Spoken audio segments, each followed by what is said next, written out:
como grupos de dança, você pode falar no máximo em 2 ou 3 grupos. O resto são pequenos trabalhos que são feitos aqui e ali, sem o mínimo apoio, nenhuma iniciativa, a falta de professores. Quer dizer, no fundo, a dança ainda não foi implantada no Brasil até hoje. Vocês constituintes, vocês congressistas, só se interessam pela dança até o ponto em que ela torna suas filhas graciosas e harmoniosas, sem nunca chegar ao profissionalismo. Isso ainda continua um tabu no Brasil, como há 20 a 30 anos atrás. O artista brasileiro que está dentro de um mercado altamente consumidor em todo o mundo, com um trabalho de primeira categoria, sendo premiado toda hora.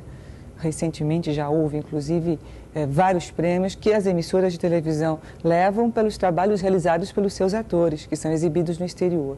Agora, o que é que o artista brasileiro percebe desse trabalho e o retorno que ele tem é praticamente, eu diria, nenhum.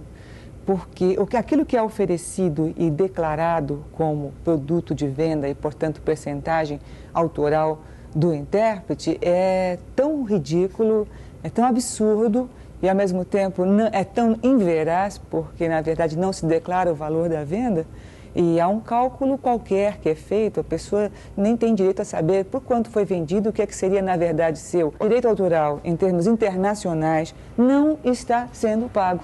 Ele está sendo sonegado totalmente e, olha, há a declaração das emissoras que exibem os produtos no exterior de que mais de 90 países recebem produtos brasileiros nas suas televisões.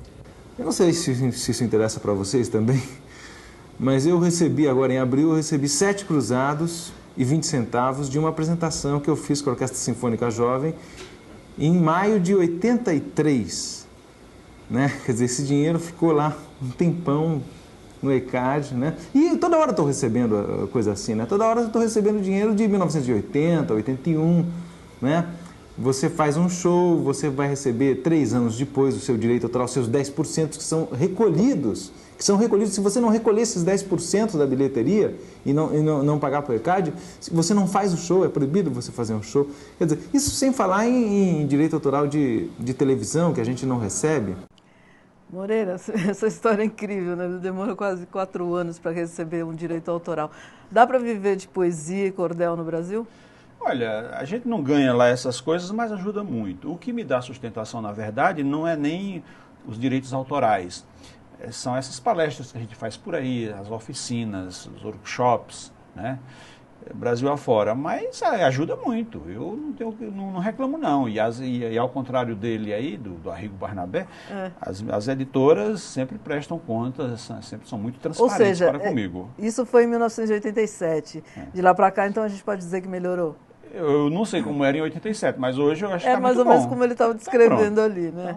Então hoje está bom, as editoras, quando sai a primeira edição de um livro, já me mandam um relatório, quantos livros foram impressos, certo, quanto é que vai ser vendido, quanto é que eu vou receber. E a cada 3 meses me mandam um relatório, vendeu tantos livros, está aqui o seu, está aqui e tal. Agora, o Klaus Viana estava reclamando bastante ali da falta de apoio à dança. O cordel é uma coisa que existe uma política de preservação. O cordel está muito presente lá no Nordeste, sempre esteve.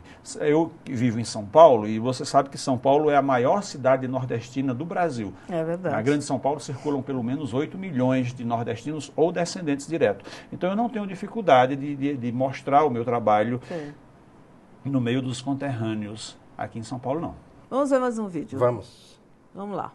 O livro é uma arma importantíssima no caminho das conquistas democráticas e principalmente na conquista da liberdade. Um povo precisa ter mais livros.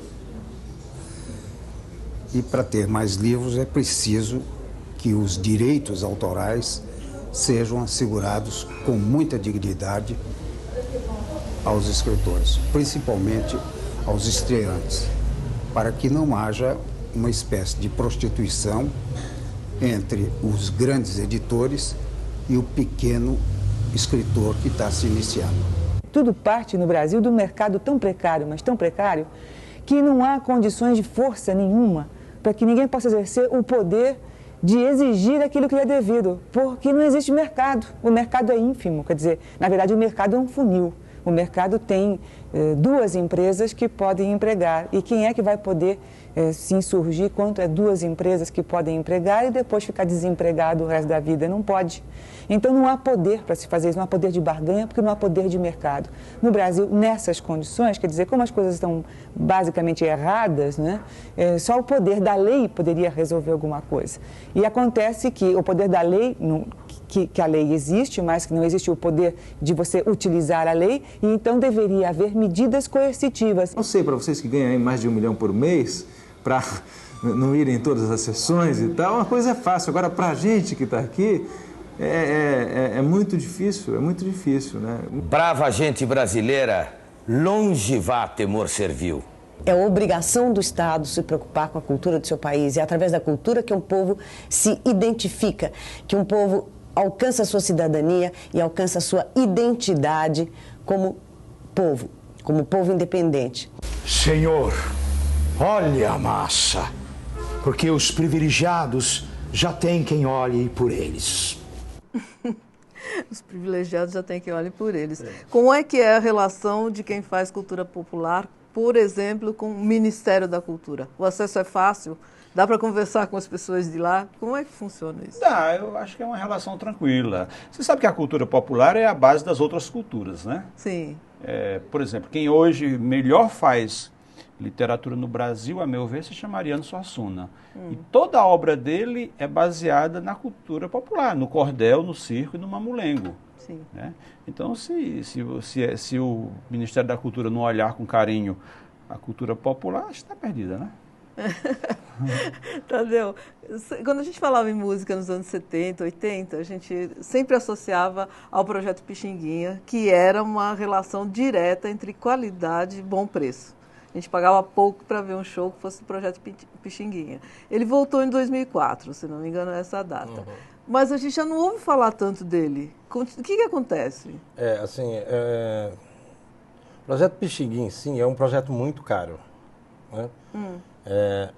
Mas eu acho que não existe esse argumento, não é o certo para se usar. Sim. Ele segurou porque o Ministério houve uma contenção de gastos, eles tiveram que segurar o projeto, mas tudo indica que agora, em fevereiro ou março, a gente retoma o projeto. Sim. Né?